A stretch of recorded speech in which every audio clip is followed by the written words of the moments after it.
ఈ వీడియోలో మనం రామాయణాన్ని ఎందుకు చదవాలి అనే దాని గురించి డిస్కస్ చేద్దాం. అండ్ ఆఫ్టర్ దట్ మనం బాలకాండను స్టార్ట్ చేద్దాం. మానవ జీవితాన్ని సంస్కరించగల మహాకావ్యం రామాయణం మీ అందరికీ తెలుసు. ఎందుకంటే రామాయణం నుంచి మనం చాలా నేర్చుకోవచ్చు. మన తాత ముత్తాతల నుంచి ఎప్పటి నుంచో తరతరాలుగా మనం మాట్లాడుకుంటున్న కథ ఇది. మానవ హృదయాల నుంచి ఎప్పటికీ చెరగని కథ. అమ్మా నాన్నల అనురాగం, పుత్రుల అభిమానం, అన్నాదమ్ముల అనుబంధం, భార్యాభర్తల సంబంధం, గురుభక్తి, శిష్యుని రక్తి, స్నేహఫలం, ధర్మబలం, వినయంతో ఒదగడం, వివేకంతో ఎదగటం, జీవకారుణ్య భావన, ప్రకృతి లాలన, ఇలా జీవిత పారస్యాలన్నిటినో పట్టి చూపిస్తుంది రామాయణం. రామాయణాన్ని చదవడం అంటే జీవితాన్ని చదవడమే. రామాయణం పారాయణ గ్రంథం కాదు, ఆచరణ ప్రధాన గ్రంథం. ఉత్తమ ధర్మాలను ఆచరిస్తే మనిషి మనిషిగా ఎలా ఎదగగలడో నేర్పుతుంది.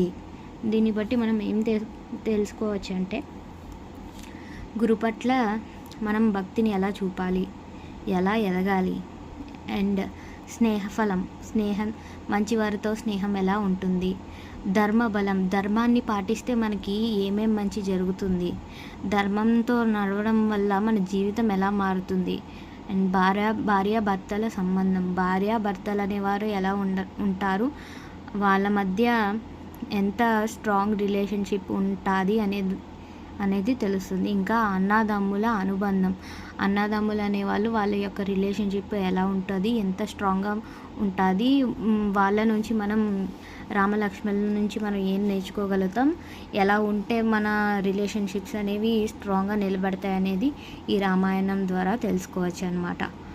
ఇంకా అదొక్కటే కాదు, ప్రకృతి లాలన, జీవకారుణ్య భావన, మనం ఎలా బ్రతకాలి, ధర్మంగా ఎలా ఉండాలి, ధర్మంగా చేసే పనులు ఎలా ఉంటాయి, దానివల్ల మనకి ఫలితాన్ని ఇస్తాయా లేదంటే నష్టాన్ని ఇస్తాయా అనేవి కూడా ఈ స్టోరీలో మనం తెలుసుకుంటాం. అండ్ ఇది పారాయణ గ్రంథం కాదు, ఇది జస్ట్ చదివి ఊరుకునేది కాదు. మన డైలీ లైఫ్లో ఆ లెసన్స్ని మనం నేర్చుకుని, ఈ లెసన్ ద్వారా నేర్చుకుని మనం డైలీ లైఫ్లో ఉపయోగిస్తే మనకి చాలా యూస్ఫుల్నెస్ ఉంటుంది. అండ్ మనకి ఎప్పుడూ మంచి జరుగుతుంది. అలానే చెడు జరుగుతుందని నేను అన్ను, కానీ మ్యాక్సిమం మంచి జరుగుతుంది. ఉత్తమ ధర్మాలను ఆచరిస్తే మనిషిగా ఎలా ఎదగగలడో నేర్పుతుంది. అంటే ప్రతి దాంట్లోనే ఒక ధర్మం ఉంటుంది, దాన్ని పట్టుకుని మనం ఆచరిస్తే మనకి ఎప్పుడు మంచి సక్సెస్ అనేది వస్తుంది అన్నమాట. ఆర్ మనం విన్ అవుతాము ఏ సిచ్యువేషన్లో ఉన్నా కానీ. చిన్న చిన్న పాత్రల ద్వారా సమున్నత సందేశాన్ని అందిస్తోంది. రామో విగ్రహవాన్ ధర్మ, సత్యధర్మ పరాక్రమ అన్న మహితోక్తిని మారీచుని నోటి నుండి మహర్షి పలికించాడు. రాముని వంటి ఆదర్శమూర్తి, రామాయణం వంటి ఆదర్శ కావ్యం నా భూతో నా భవిష్యత్. మనిషి ఉన్నంతకాలం రామాయణం ఉంటుంది.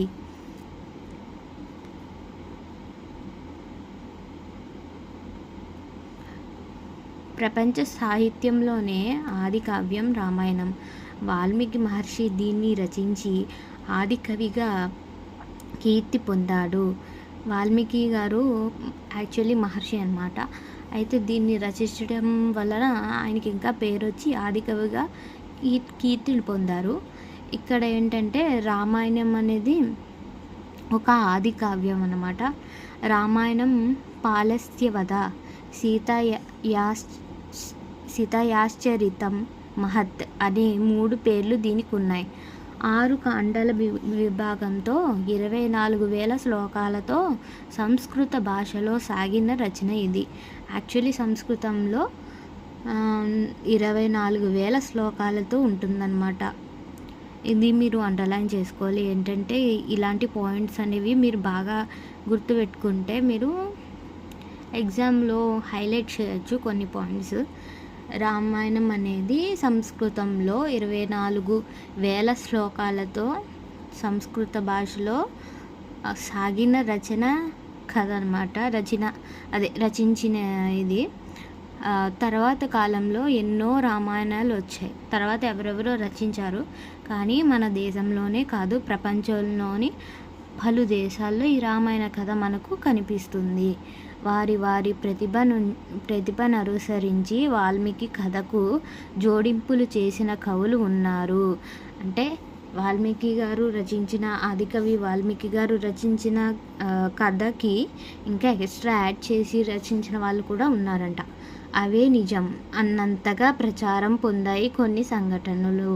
కొన్ని ఏంటంటే అవి నిజమే, అంటే వాల్మీకి గారు రచించిన రామాయణం కాకుండా వాళ్ళు రచించింది నిజమే అన్నట్టు వాళ్ళు ప్రచారం చేసుకున్నారు. వాల్మీకి రామాయణ కథను సంక్షిప్తంగా అందించే ప్రయత్నం ఇది. సమున్నత సమాజాన్ని నిర్మించడమే లక్ష్యంగా ముందు తరాల వారికి స్ఫూర్తి కోసం చేసిన రచన ఇది. సో మీకు ఎగ్జామ్లో ఈ క్వశ్చన్ అడగచ్చు. అంటే ఎలా అడుగుతారంటే, ఎందుకోసం మనం రామాయణాన్ని చదవాలి అన్నట్టు ఒక క్వశ్చన్ కూడా రావచ్చు. మేబీ రావచ్చు, రాకపోవచ్చు. సో మీరు కొన్ని పాయింట్స్ని హైలైట్ చేసుకుంటా రాయండి. సో నేను చెప్పాను, ఒక పాయింట్ హైలైట్గా చెప్పాను. అండ్ ఆల్సో రిలేషన్షిప్స్, అన్నదమ్ములు, భార్యాభర్తలు, వాటిని కూడా హైలైట్ చేస్తూ రాస్తే మీకు మంచి మార్క్స్ పడతాయి.